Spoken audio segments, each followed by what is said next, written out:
It is the 42nd millennium. The galaxy burns.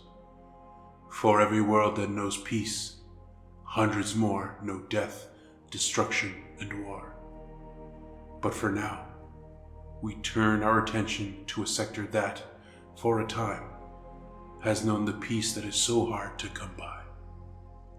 The Eastern Fringe, once almost uninhabited, became the site of a great conflict many centuries ago. As man turned against man, allegiances were shifted, and the balance of power was forever altered.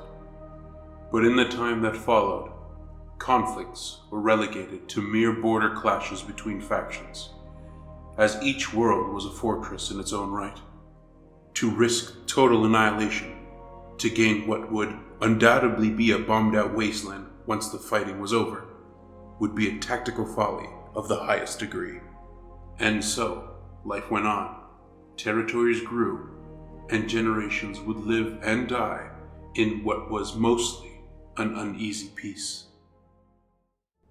But in this galaxy, peace cannot ever last long.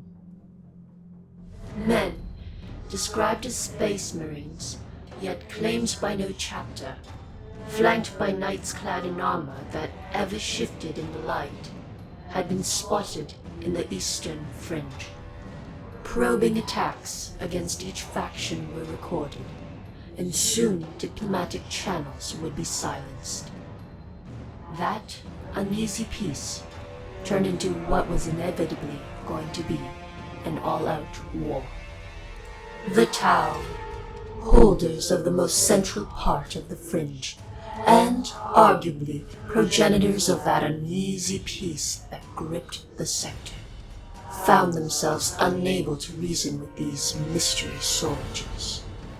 Given their looks, they assumed the Imperial forces had decided to break their pacts and attack them. At the same time, the Imperials accused the Tau of attempting to invade their space with their techno-heretical mock-ups of space marines and engines of war. Between them, war was inevitable. Chaos, knowing war was brewing, was quick to arrive in the sector and claimed many worlds to the far east. The Orcs, never ones to miss a punch-up, gathered their ramshackle ships and found their footholds. The Necrons, seeing a chance to reclaim what was taken from them centuries ago, saw the chaos as an opportunity. And as the number of combatants grew, so too did the gaze of the ever-present threat of the Tyranid menace.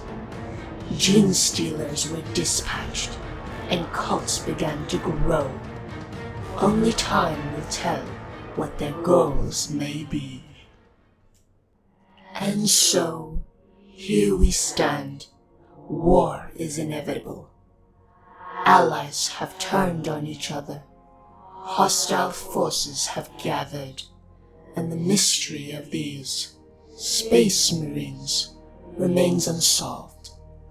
Only through bloodshed can this sector be won. Welcome to Nemesis Rising.